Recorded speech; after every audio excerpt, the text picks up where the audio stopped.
Welcome back to We Are One, Kiss Army. Today we are talking about Paul Stanley in the unfortunate state that his voice is in 2018 and has been, honestly, since around 2010 at the least.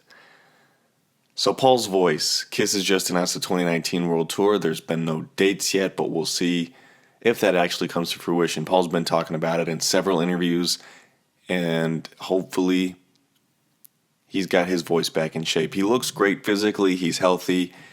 That's not the issue. The issue is his voice. He's been singing with Kiss, obviously, since 1972. And before that, the Wicked Lester days and everything since.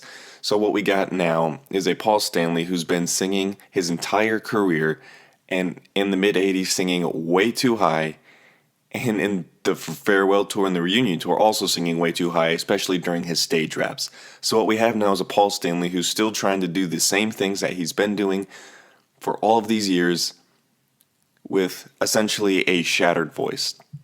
So we're going to figure out, here's what I'm going to say, is what Kiss needs to do and what Paul needs to consider in order to fix this and continue the career of Kiss longer. Because he's just singing these songs way too high. A few years ago on Origins, he crushed Fire and Water with Ace. Yes, he was in the studio. Yes, I'm sure there was auto-tune. But he just needs to sing songs with a lower register in his voice. Because his lower register is more okay. His falsetto is fine. What the issue is his chest voice. His mid-voice is the problem. He needs to cut out some of these songs from the show. He needs to give Tommy something to sing besides Shock Me. I love Tommy. I got that signature White Lightning sitting right behind me, but Shock Me is Ace's signature song. Everybody knows it, unless you're one of those people who's coming and Paul says, "Is this your first time in a Kiss show?" They say yes. They probably think that's Ace on stage. Not the point, though. Let Tommy sing his songs. Let him sing When Lightning Strikes and Out of This World, both space-themed songs, but again, they're going with he's the spaceman character. What that'll do, that'll take two songs out of Paul's set right there, boom. Also let Eric sing his songs from those records. All for the Glory and All for the Love and Rock and Roll.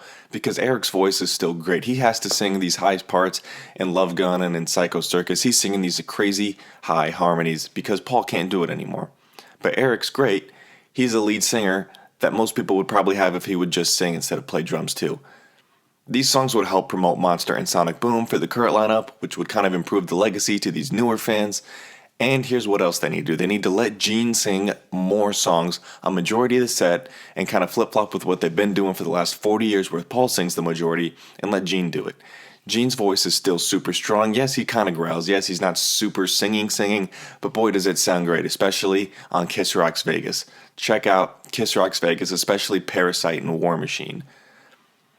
Here's a proposed realistic set list for Kiss's 2019 World Tour, because there are still some songs that Paul will sing whether he can or not, just because of how classic Kiss cuts they are. Okay, so we're going to open the show with Deuce.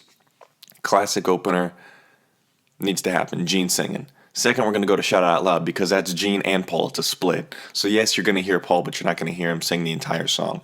Then what we're going to do, we're going to sing Creatures of the Night. They did it on Kiss Rocks Vegas. I thought Paul sounded great. Not great, but I liked it. So here's what the deal is with Creatures of the Night. You got to do Creatures of the Night, not only for the fact that this is a song that would get those diehards who are obviously going to go into the Kiss FAQ board the next day and complain about how bad Paul's voice was. This is about giving us, the diehards, a song that we haven't heard live in years, most of us. Unless you were at one of those Kiss Rocks Vegas shows, you didn't hear Creatures of the Night. You need to hear Creatures of the Night. That'll give it those six guys, as the Podfather Ken Mills would say, those six guys in a black t-shirt going crazy. That's what that would do. Fourth song, we're going to go with this classic Kiss. We're going to go with Parasite. If you haven't heard Kiss Rocks Vegas or seen the Kiss Rocks Vegas DVD, watch that song. That song is insane and is now my favorite version of Parasite. The guitars are riffing and Gene's voice is just straight up mean. War Machine, we're going to follow with it, because Gene's voice is still super strong, so we're giving Paul a break. Normally, Paul would sing a couple songs in a row. This time, we're going to have Gene do it. Next, we're going to go with Firehouse, because, yeah, Paul's still going to sing it no matter what, because Gene's got to breathe fire in the show. That's just how it's going to be. Next, we're going to go give Paul another break for All for the Glory. We're going to have Eric sing it. Why? It's a great song. It's an anthem, and you could kind of have people sing with it, especially in the bridge. All for one. Paul could get everybody singing for it. He can still be the maestro, the stage man, the conductor, whatever you want to call it. Next, we're going to go with another one. We're going to go Out of This World with Tommy. Yes, it's his signature song. Yes, that's 2 songs in a row off the new albums. Yes, most people won't know those, but the diehards, the 6 guys in t-shirts, as Ken Mills, the Podfather's going to say, are going to go crazy. Whether or not you like Tommy or not, I think even if he did this, people are still going to bash Tommy because he's wearing Ace's makeup, but at least they're not going to be able to say he's singing Ace's song. He's singing Out of This World. This is his song. He wrote it. This is Tommy's song. Next, we're still going to give Paul a break, so this is 3 songs in a row without Paul singing, doing anything other than playing guitar. Because remember, he still looks great. He's still physically healthy. He still looks good in the makeup. So we got I Love It Loud. Again, this is a song everybody can sing with, so you're still interacting with the audience, whether or not they know every single song. Most of them are new fans anyway. When I went to a show in Hinckley, Minnesota last year, Paul asked, how many is this your first show? And a ton of people was their first show. So, I mean, they're not going to know some of these songs anyway. They're just here to see the 4 guys in makeup that they've been hearing about.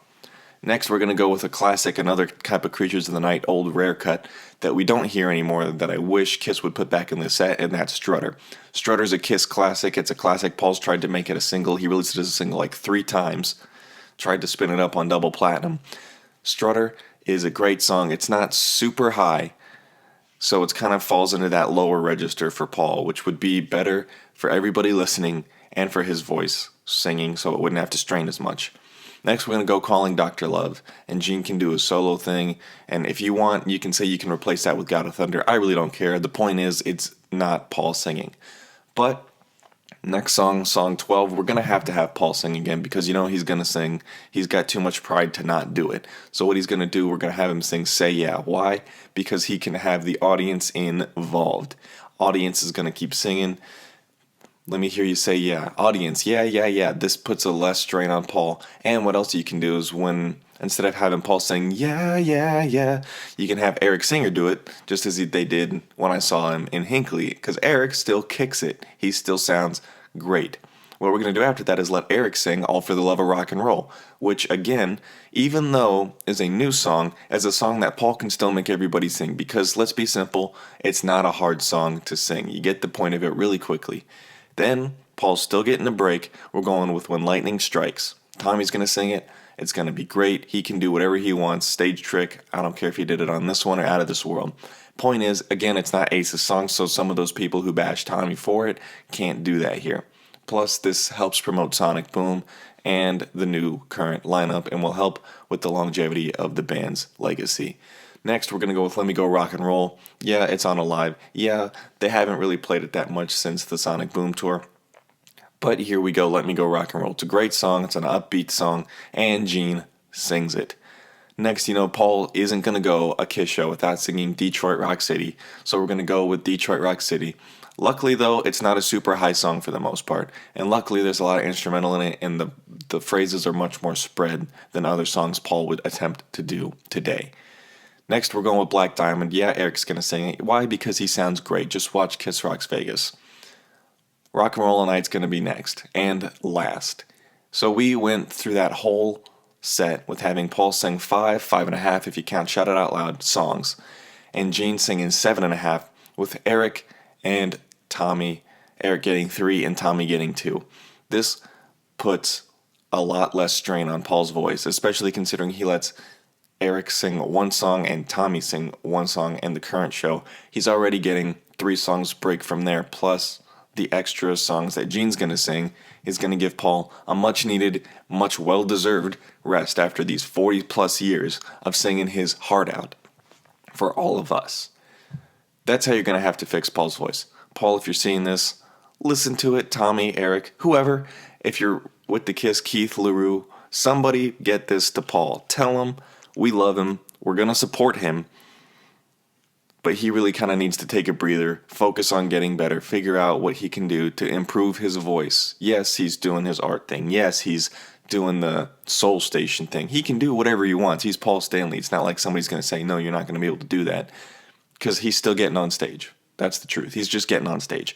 So he needs to just give himself a rest on stage because he's clearly not going to stop doing it. So here's a realistic set list that Kiss can do today on this 2019 tour that will really put a lot less strain on Paul's voice and hopefully encourage Paul to keep going, but to put a more emphasis on his vocal health. Let me know what you guys think about this set list in the comment down below. I'm sure some of you guys are just going to go in the comments and say Paul sucks, Kiss should have retired in 2000. That's fine, you're entitled to your opinion, but I'm saying, regardless of whether you think that or I think that, they're going on tour in 2019. So let's just try and make it the best tour they can with the current lineup and the situations that they're in. We are one Kiss Army. Subscribe, like for future content.